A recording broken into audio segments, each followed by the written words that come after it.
des sionistes d'Israël. Donc voilà un peu pour aujourd'hui.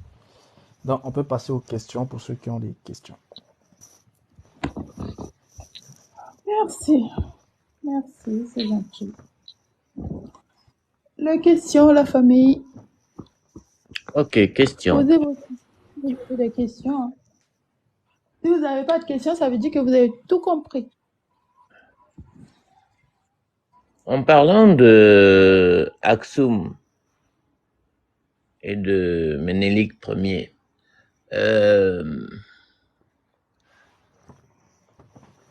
question, la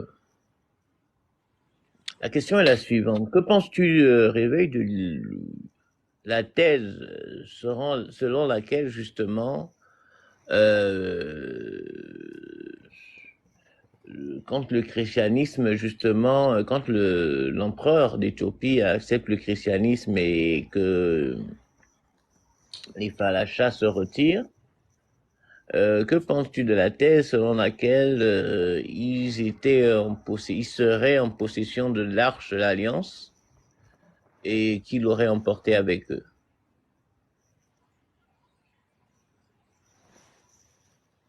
C'est une thèse qui revient de plus en plus.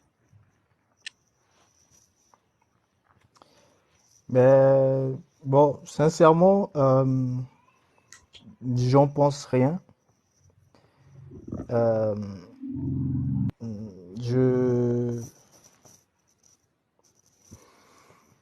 Peut-être que c'est vrai, peut-être que ça l'est pas, mais j'ai pas vraiment d'avis, j'ai pas d'avis là-dessus. Maintenant, en ce qui concerne en fait Ménélique, bon, ça c'est encore autre chose.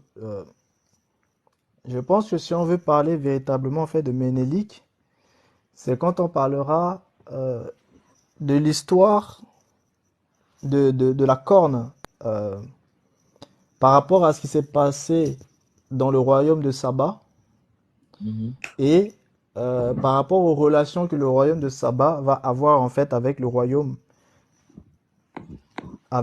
d'Aksum que vous connaissez aujourd'hui en tant qu'Abyssinie. Parce que là où beaucoup de gens en fait font erreur, c'est que à la base, il y a toujours eu hein, une séparation entre ceux qui sont de l'autre côté de la mer et ceux qui Mhm. sont en fait du côté ouest.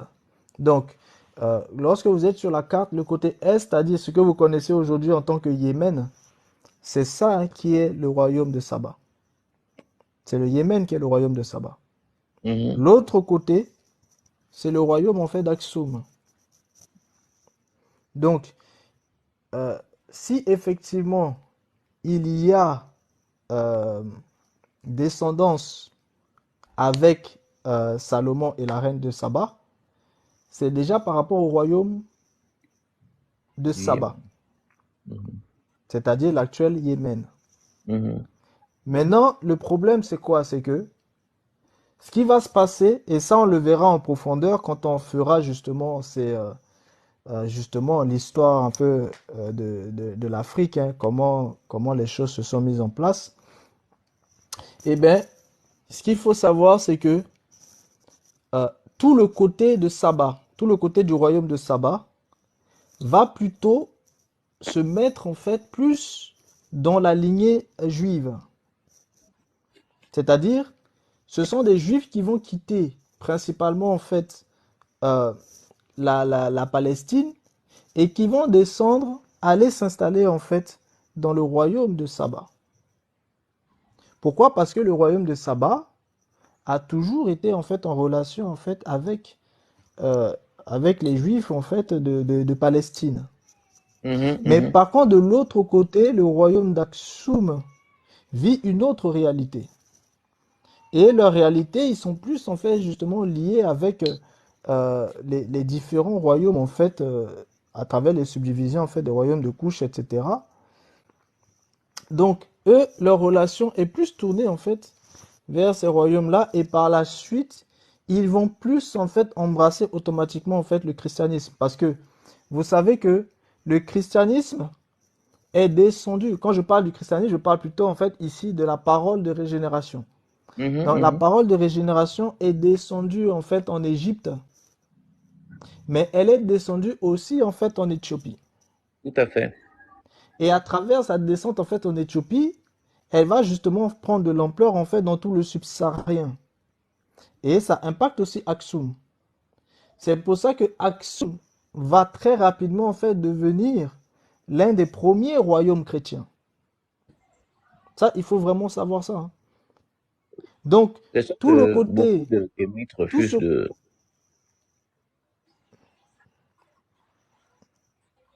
Oui, tu disais? Je dis, c'est ce que beaucoup de kémites refusent d'accepter. Oui, mais c'est parce qu'ils connaissent pas l'histoire. Donc, euh, en fait, tout ce royaume va principalement devenir un royaume chrétien. Et c'est justement parce que c'était un royaume chrétien qu'ils n'ont pas en fait subi en fait un certain nombre de choses hein, qui vont se passer en fait par la suite. Donc, mais l'Éthiopie aussi, parce que la parole de régénération, c'est-à-dire les témoignages de Jésus en fait, si vous voulez, hein, était déjà arrivé en fait en Éthiopie. C'est-à-dire ce que vous connaissez aujourd'hui comme étant du Soudan, c'est-à-dire la Haute-Égypte, jusqu'en descendant sur le reste en fait de la grande en fait Éthiopie, hein, c'est-à-dire tout le subsaharien connaissait en fait justement en fait ces paroles. Et ces paroles se sont aussi propagées en fait vers ces zones hein, de l'Est où vous allez retrouver en fait Aksum l'Abyssinie qui est aujourd'hui en fait appelée comme étant Éthiopie. Mais avant, ce n'était pas le nom, c'était pas eux qui portaient le nom d'Éthiopie, hein. Donc c'était Aksum, c'était Abyssinie, etc. Donc tout ça là, eh bien, vous avez le christianisme qui est à l'intérieur. Mais par contre, de l'autre côté, le royaume de Saba, eh bien, c'était le judaïsme en fait qui était là. Et justement, il va y avoir des guerres entre le royaume d'Aksum et le royaume en fait de Saba par rapport en fait à ces aspects-là. Donc, les Juifs, eux, quand ils descendaient plus du côté justement du royaume de Saba, c'est-à-dire l'actuel Yémen. Mais par contre, c'est-à-dire quand je parle de Juifs, je parle de ceux qui restaient dans la soumission en fait à la Torah. Mhm. Mais les autres qui sont eux devenus en fait, euh, qui sont devenus en fait des chrétiens, hein, en quelque sorte, c'est-à-dire ceux qui ont reçu en fait le témoignage de Jésus, eux ils sont descendus au travers en fait de l'Égypte et aussi en descendant vers l'Éthiopie, etc. Vous en avez d'autres qui vont s'arrêter en fait dans la zone du Maghreb. C'est pour ça que tout le Maghreb était chrétien. Dans les premiers siècles, la Libye et tout ça là, c'était des royaumes qui étaient chrétiens. Et en descendant aussi dans le subsaharien, donc vous retrouvez en fait aussi hein, des zones en fait chrétiennes, jusqu'au royaume d'Aksum aussi, qui va justement en fait devenir en fait cet aspect-là aussi. Donc, c'est plus tard, quand il va y avoir l'invasion des Arabes, c'est à ce moment-là que les gens du royaume de Saba, certains qui vont accepter justement de vivre au milieu des Arabes, vont justement s'islamiser. Et du coup, ils vont rester dans la zone qui va devenir plus tard Yémen. Mhm. Mais d'autres qui vont refuser de s'islamiser vont traverser justement et basculer aussi du côté en fait hein, de Aksum. Et d'autres vont continuer. D'autres vont rester du côté d'Aksum, d'autres vont continuer. Vous comprenez? C'est uniquement à ces moments-là que ceux qui justement en fait ont conservé l'aspect en fait de juif ont basculé en fait de l'autre côté et se retrouvent en fait dans ce que vous appelez aujourd'hui véritablement en fait euh, l'Éthiopie, c'est-à-dire Aksum. Mais eh bien, c'est pas parce qu'ils ont basculé de l'autre côté que le royaume a changé. Ce royaume est resté en fait chrétien en fait depuis. Et c'est d'ailleurs pour ça que les premières compilations modernes hein, de Bible, c'était la Bible en fait amharique, c'est-à-dire la Bible éthiopienne. Et exactement. jusqu'aujourd'hui, vous retrouvez des anciens écrits dans cette Bible, dans ces Bibles-là, en fait, hein, éthiopiennes, notamment, en fait, les écrits, en fait, de Enoch, etc. Et vous avez d'autres écrits qui restent, en fait, dans leur Bible par rapport, en fait, aux autres. Et donc, c'est seulement à partir de là que les gens vont chercher maintenant, en fait, cet aspect, justement, en fait, de Ménélique, en fait, etc. Non, il faut bien distinguer, en fait, les deux. Ça a commencé d'abord, toute la branche juive a commencé d'abord, en fait, dans le royaume, en fait, de Saba, et non dans l'Éthiopie, en fait, actuelle. Donc, même ici, il faut vraiment des preuves profondes pour démontrer bel et bien que euh, cette relation-là, en fait, est purement, en fait, dans l'Aksum, en fait, actuel. Moi, j'aime pas trop l'appeler Éthiopie parce que c'est pas son nom. Ce royaume ne s'appelle pas Éthiopie. Ce royaume s'appelle en fait Aksum. Ouais. Aussi, les gens veulent l'Abyssinie, mais pas l'Éthiopie. Parce que l'Éthiopie, en fait, c'est le subsaharien. Tous les royaumes du subsaharien s'appellent en fait Éthiopie inférieure et Éthiopie supérieure. Mais Ce que est-ce vous que connaissez aujourd'hui comme étant l'Afrique subsaharienne, c'est l'Éthiopie. C'est l'Éthiopie inférieure et l'Éthiopie supérieure. Et cette Éthiopie-là remonte jusqu'à la Haute-Égypte. Et est-ce que tu au-dessus de la Haute-Égypte, vous retrouvez en fait les Mitzrayimites. De l'autre côté, vous retrouvez en fait les Libyens. Et quand les Libyens vont se multiplier, vous allez avoir la Libye inférieure et puis la Libye supérieure. Et dans la zone de Libye supérieure, vous allez retrouver en fait toutes les zones en fait de l'Afrique de l'Ouest. C'est pour ça que les gens de l'Afrique de l'Ouest sont en fait mélangés en fait avec les Libous. est-ce que tu ne trouves pas un peu ambiguë la relation justement qu'entretient aujourd'hui Israël avec Aksum, vu que à l'époque de Salomon, ce sont eux-mêmes qui ont rejeté, bon, pas eux, mais les Juifs d'origine originelle qui ont rejeté. Yal, essaie de parler un peu plus fort et à côté du micro. Yal, essaie Euh, de parler un peu plus fort à côté oui, du micro parce Oui, que voilà, après on après, entend pendant pas les bien. vidéos, on t'entend mal. En fait, on a du mal à entendre tes Moi, questions. c'est droit à la parole qui diminue ma voix. Je disais, hein, est-ce Oui. que tu ne Pardon. trouves pas ambigu le fait que justement l'Israël actuel enfin, entretient une certaine relation avec avec Aksum, en sachant que euh, les Juifs originels sont ceux-là qui ont rejeté Ménélique parce qu'ils ne voulaient pas que le fils de Saba, qui n'était pas 100% juif, soit héritier de son père. En fait, le problème que tu es en train de soulever, c'est un petit peu pour ça que je vous ai parlé un peu des Falachas et des Juifs éthiopiens. Parce que il y a en fait un souci en termes de revendication en fait royale. Donc, euh, étant donné que dans le Kebra Nagast, euh, en quelque sorte, les, euh, les Éthiopiens considèrent Ménélique comme étant le premier des rois de la terre.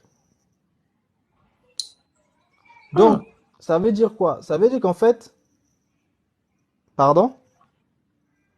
Non, non, je découvre quelque Ok. chose. Ça veut dire qu'en fait, en réalité, le véritable problème qui se passe, c'est que les Juifs, c'est-à-dire les Ashkénazes, les Séfarades, les Safartis, c'est-à-dire les Juifs occidentaux, revendiquent la royauté. Mais tu as aussi en fait les Juifs africains qui revendiquent la royauté. Ça veut dire qu'en fait, le problème se situe justement à ce niveau-là. Qui sera le roi d'Israël,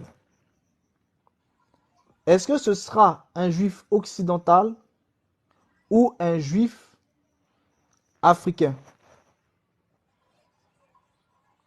Parce que la descendance en fait de Ménélik se revendique d'être des fils directs de la lignée de Salomon.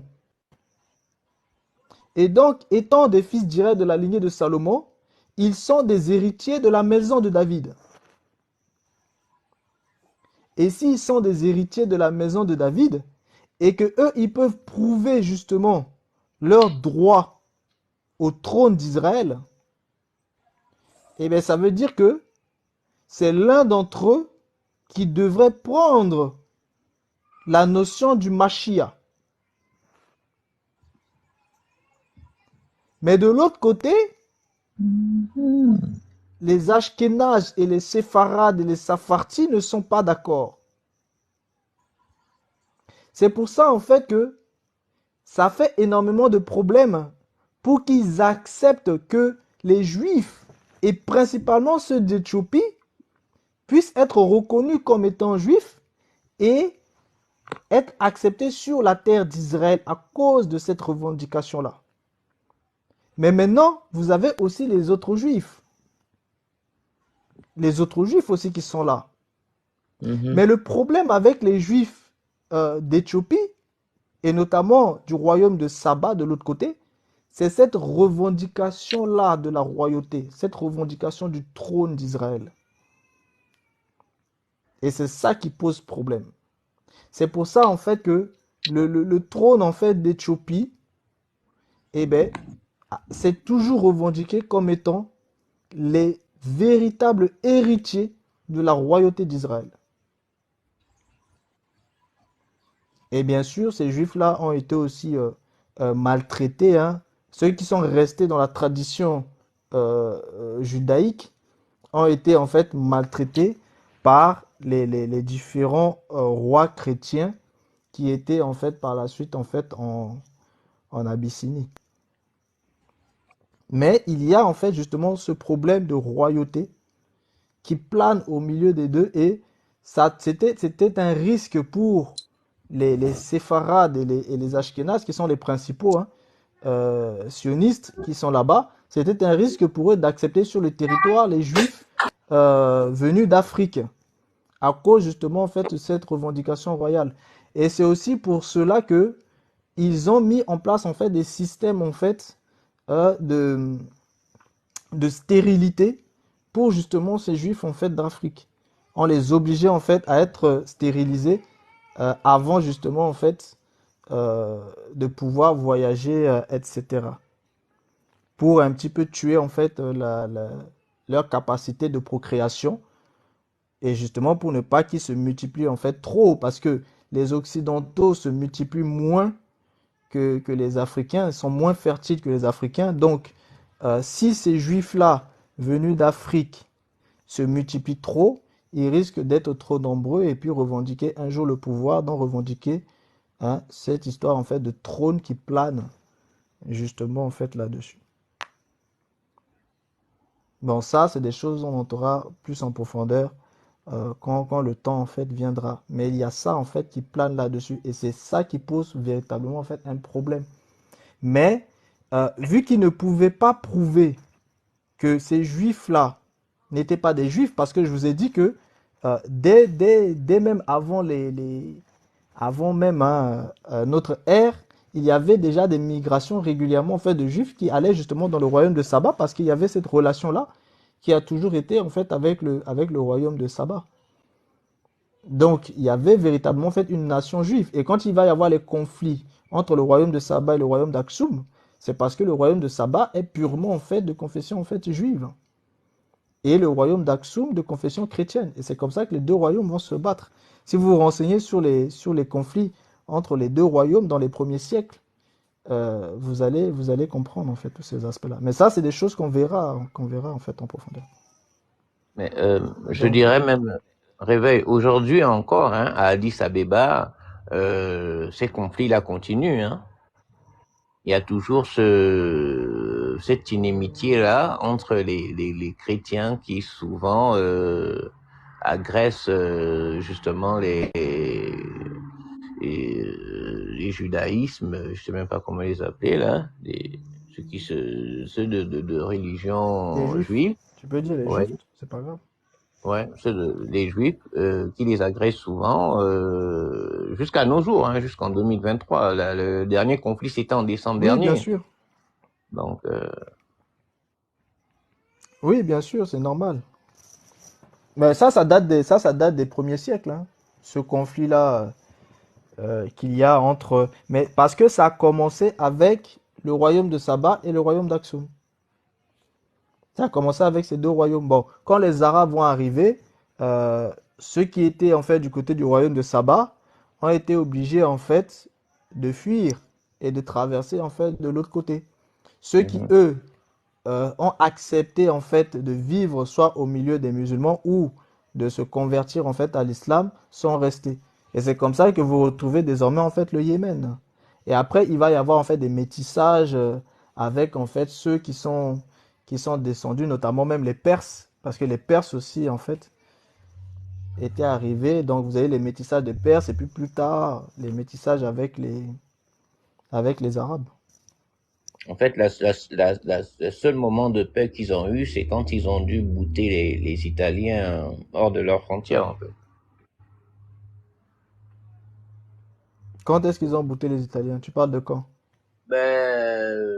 Après la Deuxième Guerre mondiale, je pense, parce que Quoi, tu, l'Italie... tu parles de l'Éthiopie? Non, mais l'Éthiopie Oui. a toujours été libre, hein.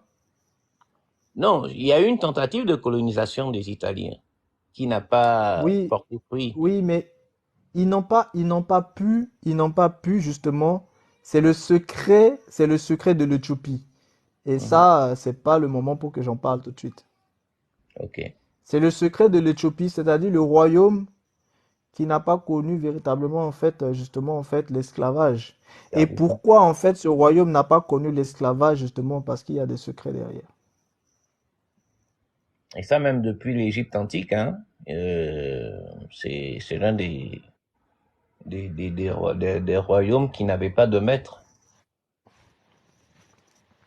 Oui, mais en fait, ils étaient un bloc de trois royaumes, hein. Au niveau du royaume de Saba, il y avait un bloc de trois royaumes qui se faisaient aussi la guerre entre eux. C'est parce qu'ils avaient leur propre guerre entre eux. Donc, il y avait le royaume de Saba et puis il y avait deux autres royaumes et ils faisaient leur guerre déjà entre eux. C'est plus tard en fait que eh ben, les royaumes vont être totalement absorbés et c'est après qu'ils vont maintenant en fait mener les guerres en fait avec ceux de l'autre côté, du côté d'Aksum et d'Abyssinie, etc. Mhm. Mais bon, ça on verra en fait cet aspect historique-là, on le verra. Ça, c'est un peu les aspects historiques, on verra ça en fait. Donc Bon, voilà. moi, ma Est-ce qu'il y avait dernière d'autres question. questions? Il y a Ah, il y a quelqu'un qui quelqu'un qui était était monté? monté, il n'a pas posé sa Il est question. parti. Oh, Il désolé. est parti. Quelqu'un, tu peux revenir. Bon. La personne est partie. Moi, ma dernière question en attendant, c'est en Hmm. fait,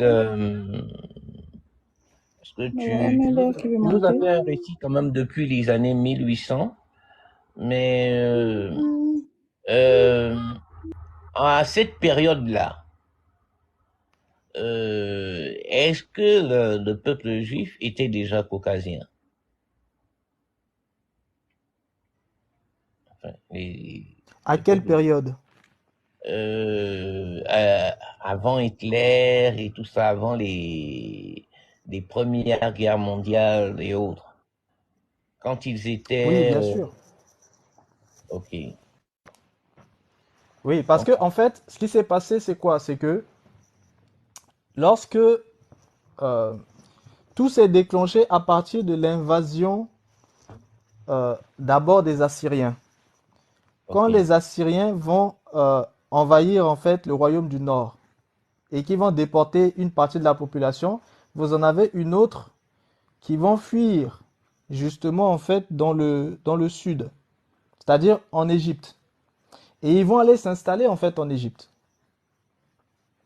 Donc il faut comprendre qu'à partir des règnes assyriennes, l'Égypte ben, va recevoir, et comme d'habitude, l'Égypte a toujours reçu hein, beaucoup de gens en fait de la terre de Palestine, de la terre de Canaan. Donc, les Juifs ont régulièrement l'habitude de descendre en Égypte lorsqu'il y a eu en fait des soucis. Donc, ils ont l'habitude de vivre en Égypte. Dans l'Égypte, si vous voulez, c'est pour ça que je vous ai dit qu'en Égypte, le royaume, la basse Égypte, a toujours été cosmopolitaine. Donc, dès lors, tu avais déjà des Juifs ici, déjà dans cette zone-là. Et puis, je vous ai dit que d'autres descendaient aussi vers le royaume de Saba. Mhm. Bon, par la suite, lorsqu'il va y avoir les invasions, lorsqu'il va y avoir Nebuchadnezzar, vous allez avoir une grande partie qui justement vont descendre en fait en Égypte. Donc, il y a ceux qui vont se faire récupérer, c'est-à-dire quand le royaume de Juda va tomber, tu as une grande partie, tu as ceux qui vont être déportés en fait à Babylone, et tu as ceux qui vont, rares sont ceux qui vont rester un peu sur le territoire, et puis d'autres vont descendre aussi en Égypte. Et certains après vont remonter d'Égypte pour retourner la terre, sur la terre d'Israël. D'autres en fait vont rester en Égypte. Bon, quand il va y avoir maintenant les temps des Romains, et notamment avec les différents problèmes, persécutions, etc., etc., vous allez avoir aussi en fait des communautés qui descendent régulièrement.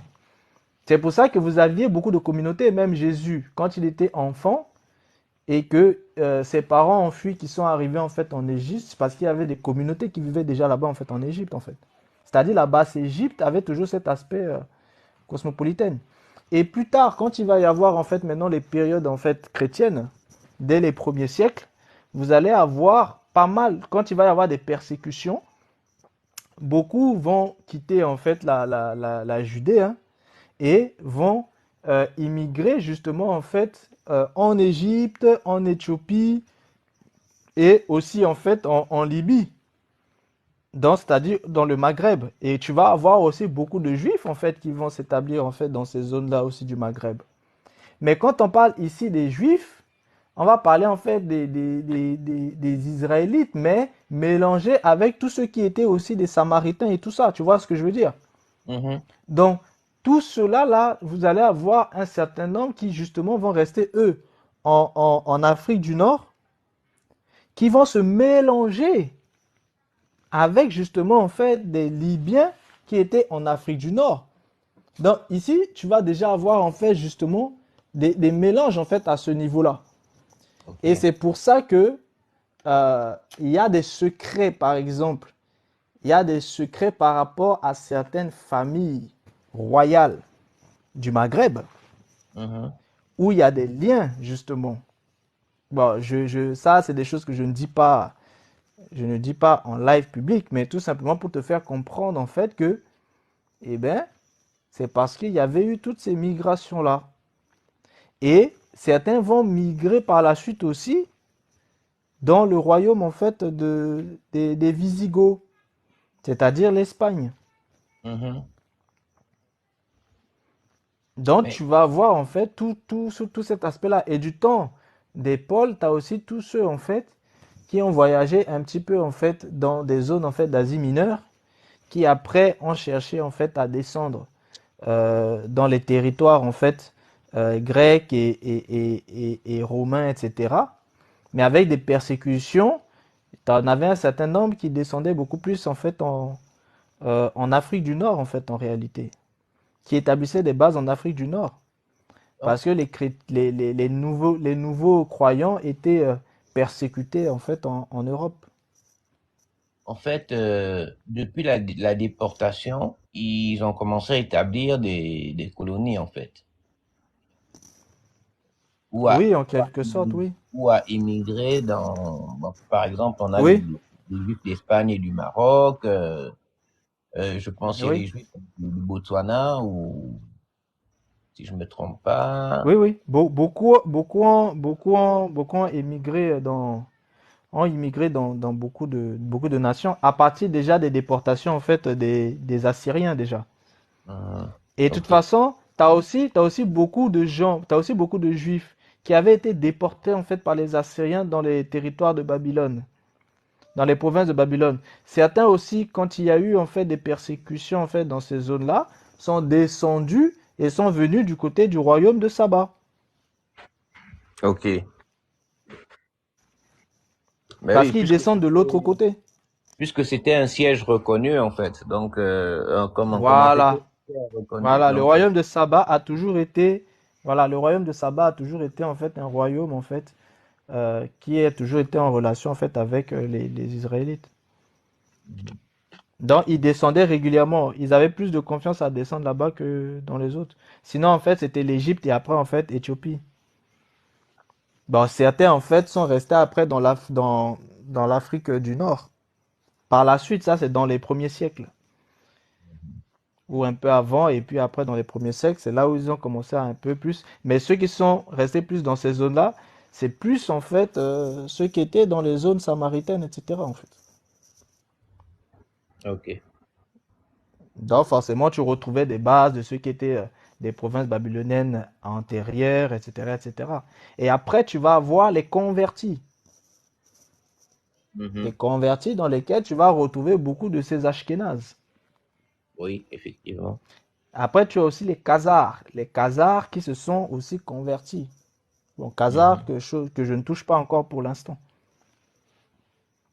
Mais tu as justement tout ce bloc-là des Safartis, des Séfarades, des Ashkénazes, qui sont en fait des Juifs. Les Séfarades, tu as ceux qui étaient en fait dans le Maghreb et qui sont remontés. Donc ici, tu peux retrouver en fait un peu plus d'aspect en fait véritablement en fait juive à peu près à l'intérieur ou du moins du royaume du nord, c'est-à-dire de ceux qui ont été déportés de Babylone qui sont arrivés, mais qui s'étaient déjà en fait convertis déjà depuis des siècles.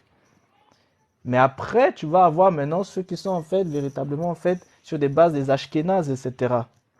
Et maintenant, il y a aussi une autre chose que j'ai pas encore trop développée. Ce sont en fait les Édomites. Mhm. Les Édomites sont qui?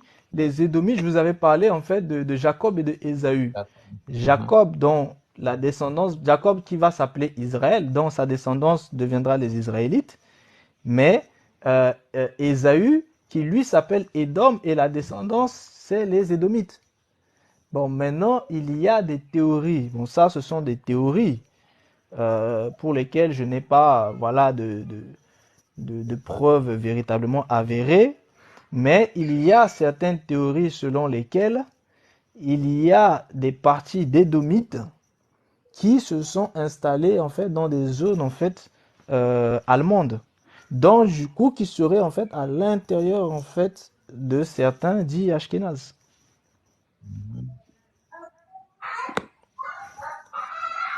Donc qui dit dit Ésaü. Israël.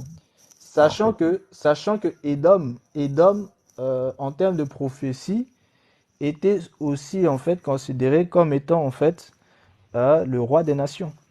Mhm. Donc, selon certaines théories que moi perso je ne valide pas parce que je n'ai pas toutes les preuves, voilà pour pouvoir en fait valider cela. Mais selon certaines théories, euh, Édom se serait en fait établi aussi en fait en Allemagne. Et du coup, Édom, c'est-à-dire Ésaü, voudrait aussi en fait se faire passer justement pour Israël, pour récupérer aussi le trône à la tête de toutes les nations, en Oui. étant à la tête de la nation d'Israël. Bon, ça, voilà, ça, ce sont ce sont des théories qui sortent à gauche, à droite, que, bon, moi, perso, je ne valide pas, je ne valide pas cette théorie-là, mais je ne vais pas non plus en fait les refuser parce que je n'ai pas les preuves. Voilà, tu comprends? Mhm. Après, si c'est spirituellement, ça c'est autre chose, mais en termes de preuves concrètes, etc., ça je. Voilà.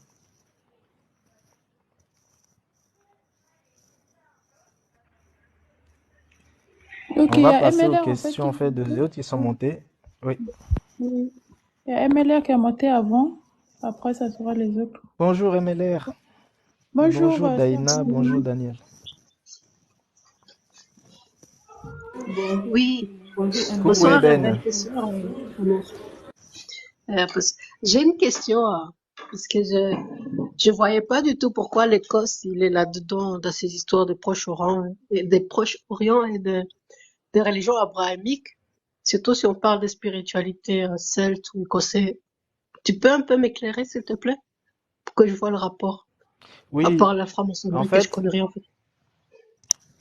oui, je parlais en fait de l'Écosse par rapport en fait à Albert Pike parce que l'intro c'était sur Albert Pike et par rapport à la façon dont la lettre Albert Pike en fait avait défini les projets en fait des trois guerres.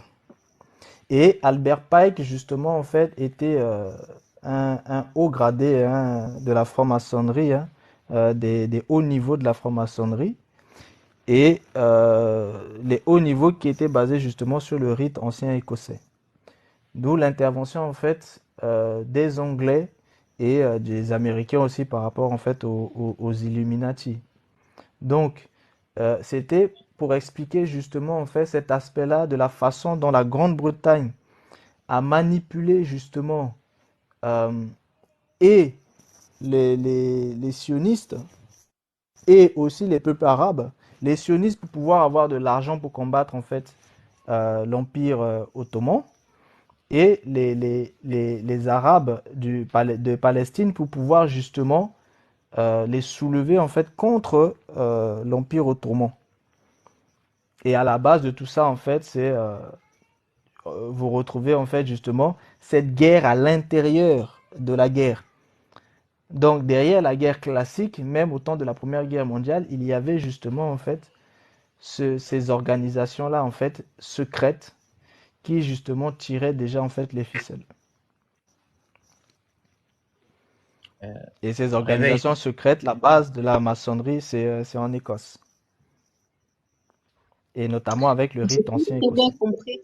Parce que moi, depuis qu'on parle des égrégores et des dieux qui sont sur la terre et tout, moi, je me dis, est-ce que c'est parce qu'ils ont été convertis ou ils ont vu la Bible, ils ont tout mélangé ou savoir comment l'histoire se répète et que tout s'est déjà passé? Savoir, ils étaient aussi là dans l'Ancien Testament ou pas? Ou c'est juste une attaque J'ai pour plus de pouvoir? j'ai pas J'essaie compris. de comprendre le J'ai rapport pas compris avec en fait ta question. Abraham et avec les Israélites. S'ils sont une connexion spirituelle ou c'est juste les francs-maçons, ils veulent le monde, je sais pas, hein. Les Illuminati, je sais pas c'est quoi j'entends, mais je comprends pas. Si tu peux être un Oui, peu plus j'ai clair. pas encore développé, ouais, j'ai pas encore Ah, fait ok. véritablement les lives sur franc-maçonnerie et Illuminati, ni même en fait sur la différence entre les deux. Mais ce qu'il faut comprendre, c'est que euh, il y a en fait euh, des groupes qui se combattent dans le secret. Donc, vous avez tout le côté des Occidentaux, où vous allez retrouver différents groupes. Vous avez les gnostiques, vous avez les rosicruciens, vous avez les théosophes, vous avez les francs-maçons, vous avez en fait les Illuminati. Ce sont différents groupes qui parfois s'intercroisent, parfois se combattent et qui régissent en fait des choses en fait dans le secret. Mais à côté de ça, vous avez aussi d'autres groupes de l'autre côté. Vous avez par exemple la Grande Tartarie, qui sont aussi des groupes du côté de Attends, l'Est de quoi, l'Orient. excuse-moi. Tartanie, je connais La pas le Grande nom. Tartarie. La Grande Tartarie. Tartario. ça, c'est Voilà. la Russie. Enfin, la Grande Tartarie, c'est la Russie, non? Voilà. Ce sont les groupes de l'Est de l'Orient. Qui eux aussi ont aussi leur mouvement. Ils se combattent aussi entre eux, mais ils combattent aussi les autres. Bon, maintenant, le problème avec Abraham, c'est quoi? C'est que je vous ai dit la dernière fois que Abraham, tout le monde pense que Abraham a eu deux enfants. Ismaël le premier de la femme égyptienne et Isaac le deuxième de la femme israélite. Et en fait, Abraham, il avait aussi 6 autres enfants de sa femme Kétura. Bon, il avait 8 enfants. Ça veut dire que ces 8 enfants représentent quelque chose. Mais là, ce n'est pas le temps pour que je vous en parle. Mais ces 8 enfants représentent quelque chose de précis. Et tout ce que vous êtes en train de voir, tous ces combats en fait spirituels, se basent justement en fait sur ces aspects-là. Parce que les 8 enfants sont des symboles, si vous voulez. Ce sont des symboles. Voilà pourquoi Abraham revient toujours. Parce que Abraham représente en fait le symbole de la foi. Or, le symbole de la foi, c'est quoi? Le symbole de la foi, c'est en fait la transformation de l'être. C'est ce symbole de la foi qu'est la transformation de l'être que vous allez retrouver dans le système des bovins comme étant la transmutation des consciences. Parce que les uns et les autres connaissaient le système de transmutation à partir de la mort. Mais quand ils vont voir la puissance manifestée de la foi d'Abraham à travers la parole de régénération, ils vont justement en fait aussi utiliser cet aspect-là pour la transmutation en fait de la conscience. Et tous ces mouvements-là, dont tu te poses la question, quel est leur intérêt dedans? Eh bien, c'est parce que tous ces mouvements prônent en fait la transmutation en fait de la conscience. Or, pour pouvoir transmuter la conscience, il faut le processus en fait de la foi, processus de foi qui avait été manifesté à travers d'abord, dans un premier temps, Abraham. Et c'est derrière ce processus de foi que vous allez retrouver en fait le processus qui utilise le système en fait des bovins, c'est-à-dire la croyance. En réalité, le combat, je vous avais donné des cours pour aujourd'hui, en vous disant en fait de vous poser la question pourquoi ils veulent détruire en fait la croyance. En réalité, c'est la destruction de l'ancien système de croyance abrahamique pour pouvoir amener en fait au nouveau système de croyance, mais non pas abrahamique, mais en réalité de croyance énochienne, c'est-à-dire de croyance Enoch. Parce que à la finalité de l'aspect d'Enoch, vous retrouvez Métatron. Et à la finalité de Métatron, vous retrouvez en fait le cycle Trismégis. Maintenant, quand on parle en fait de Trismégis, Trismégis c'est un aspect occidental. Mais vous avez aussi cet aspect en fait africain, vous avez aussi cet aspect indo-asiatique, etc. Ça signifie tout simplement quoi? Ça signifie tout simplement l'aspect de la transmutation pour être à l'image de ces messies-là en fait en question.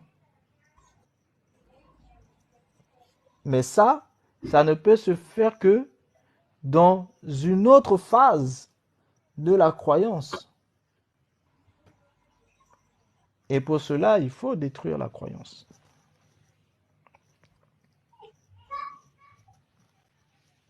C'est pour ça que tu vas tous les voir et forcément liés à ça. Et la deuxième chose qu'il faut comprendre, c'est quoi? C'est que la nation qui gouverne au-dessus des autres nations est ce qu'on appelle la nation d'Israël. Maintenant, tout dépend de qui va mettre son roi à la tête de la nation d'Israël. C'est de ça dont il est question. Quel est le Messie qui va s'asseoir sur Jérusalem? C'est de ça dont il est question. Est-ce que ce sera le Messie de la tradition primordiale? Est-ce que ce sera le Messie du christianisme hermétique mélangé avec le kabbalisme? Est-ce que ce sera le Messie de, de, des traditions en fait indo-asiatiques? Quel est le Messie qui va s'asseoir sur le trône afin que sa nation, son groupe, sa race puisse dominer en fait sur les autres races? C'est de ça dont il est question. Parce que sans ça, vous ne pouvez pas avoir d'unification du monde. C'est pour ça qu'il faut ça. Et quand le monde sera unifié sous la bannière d'un seul et unique chef, sera le roi de d'autres rois qui auront leur propre zone. Et bien c'est là maintenant que le monde sera prêt pour la bataille finale contre le ciel. Question? Et c'est ça la quatrième guerre mondiale. La quatrième guerre mondiale, c'est la bataille contre le ciel. Oui? Faut attendre, après, l'autre est monté avant, en fait. Comment il Ah, s'appelle? d'accord. Attends. Ok. Pas de souci. Oui, c'est bon, vous Daïna. pouvez poser vos questions. Est-ce qu'elle est là, Daïna? Je ne sais pas si c'est une femme, si c'est un homme. Bonjour, Daïna. Elle doit pas être là. Bon, Pardon? elle doit pas être là. Elle n'est pas là. Peut-être elle s'est éloignée, oui, peut-être qu'elle s'est éloignée. Un instant. Donc tu peux laisser peut-être parler Dan. Oui, tu Je peux voulais poser qu'on ta peut-être question. Réveil a dit en fait, mais Alors, maintenant, elle est descendue. Attends, Attends, Dan va parler il y a aussi. Daniel en fait qui voulait poser la question. Ceux qui viennent de monter, s'il vous plaît, vous pouvez fermer vos micros parce qu'on entend des bruits derrière. Merci. oui, bonsoir. Oui, bonjour. Alors, c'est vraiment fascinant ce que tu dis. Et moi, ça me permet d'avoir un regard beaucoup plus pragmatique des écritures bibliques sur le sujet, parce que actuellement, ça affole un peu tout le monde. Tout le monde est en train de se dire, est-ce que nous sommes en train d'aller effectivement vers l'accomplissement des événements bibliques en ce qui concerne la fin des temps. Et c'est vraiment pour la première fois que j'ai, on dit, hein, un plan bien tracé. J'ai vraiment, voilà quoi, des choses de beaucoup plus concrètes que de l'ordre de l'historique que nous relate la Bible. Alors moi, je voudrais comprendre une chose. Est-ce que déjà l'installation de ce Messie-là sur la terre d'Israël, est-ce que ça n'a pas un parallèle direct à voir avec le récit biblique sur l'Antéchrist? C'est-à-dire que sur celui qui sera à contre-courant de la vision messianique chrétienne, je mets ça entre guillemets, hein, de la vision messianique chrétienne. Est-ce que c'est pas la personne même, même de l'Antéchrist? Et quel est ton regard à toi, effectivement, sur le Messie de la Bible? Parce que quand je t'entends parler, tu, tu es vraiment dans le juste milieu, quoi. Tu ne dis pas que ça c'est mauvais, que ça c'est bon, mais tu es vraiment dans le juste milieu. Tu déroules là une pensée qui est, je peux dire même neutraliste. Donc moi, je voudrais savoir, est-ce que l'avènement de ce roi sur Israël n'est-elle pas à comparer directement avec l'Antéchrist? Et quelle est ta pensée sur le Messie biblique, à savoir Christ qui est supposé revenir? Ok, merci beaucoup. C'est une très bonne question. Effectivement, euh, ce Messie-là, en fait, qui est attendu justement, en fait, par les Israéliens, c'est justement, en fait, l'avatar de la bête.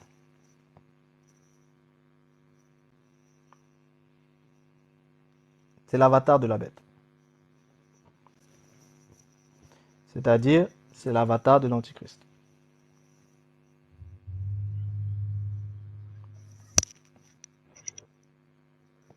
Donc là, j'ai répondu direct à ta question. Euh, Maintenant, en ce qui concerne le, la finalité, c'est justement cette quatrième guerre mondiale. Parce que la troisième guerre mondiale, elle sert justement à établir justement cet avatar à la tête de la nation qui doit prendre la tête des nations. Mais ce qui va se passer, c'est que ensuite, elle-même va se retourner contre la nation sur laquelle elle régnait. Parce qu'en réalité, elle n'a rien à voir. Elle est plutôt en fait, le véritable avatar, c'est César. C'est-à-dire c'est le Kaiser. Le véritable avatar, c'est le Kaiser. Donc, au final, il prend l'identité justement. Il prend l'identité de la nation d'Israël pour pouvoir dominer sur les nations. Mais par la suite, il se manifeste comme étant véritablement quelque chose de distinct. Mais la troisième guerre mondiale sert à l'installer. Et quand il sera installé et qu'il aura bien dominé et qu'il aura installé tout son système, à partir de ce moment-là, le monde est unifié à travers un seul maître parce que toutes les concurrents seront éliminés. Et dès lors, le monde étant unifié est prêt maintenant pour la quatrième guerre. Et cette quatrième guerre mondiale, c'est la guerre contre le ciel. C'est-à-dire, c'est la guerre contre le véritable, en fait, Messie.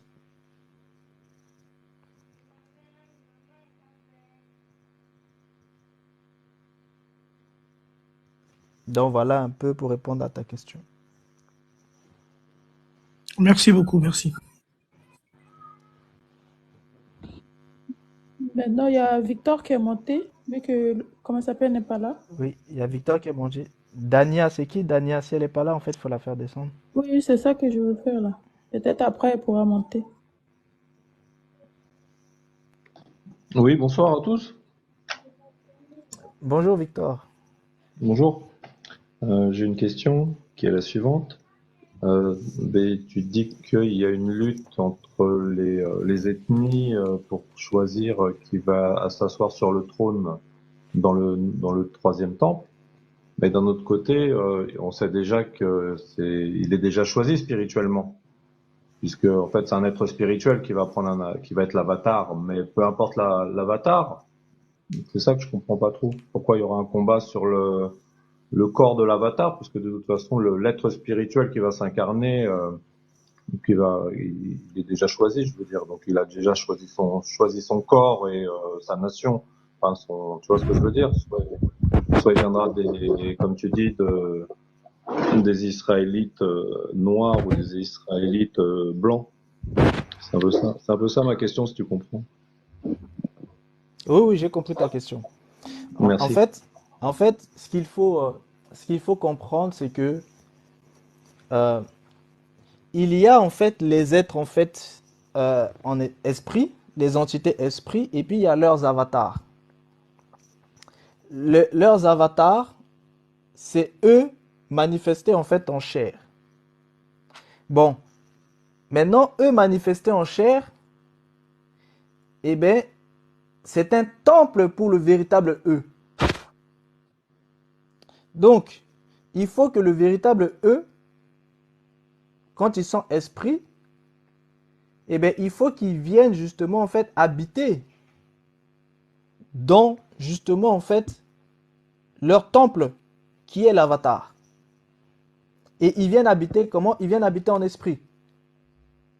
Mais vous devez bien comprendre que les entités ne fonctionnent pas par exemple en fait comme les hommes. Bon, c'est parce que les hommes se connaissent pas très bien. Mais si vous voulez, le soleil, il peut très bien être dans le ciel et puis venir en fait posséder en fait une personne. Et il peut même posséder cette personne en fait dans un aspect en fait vraiment complet de lui, mais tout en restant toujours dans le ciel. C'est un petit peu comme pour vous les hommes. Les hommes en fait en réalité peuvent si jamais ils atteignent un certain niveau, ils peuvent très bien, en fait, ils sont corps, âme, esprit. Il y a une partie d'eux qui peuvent très bien aller posséder, en fait, une autre personne. C'est ce qu'on appelle les possessions, en fait, par l'esprit humain, par l'esprit de la sorcellerie. Bon, donc c'est pour vous faire... J'ai pris juste cet exemple-là pour que vous compreniez, en fait, que dans la notion d'avatar, c'est que l'avatar, en fait, c'est un homme, mais cet homme-là, il est un temple. Pour que vous compreniez ça, il faut en fait vous remémoriser en fait la notion de Jésus quand il était venu, il était sur terre en tant que temple. C'est-à-dire tout son être était un temple. Corps, âme, esprit, c'est un temple. Maintenant, à l'intérieur de ce temple, le Saint-Esprit va venir s'installer.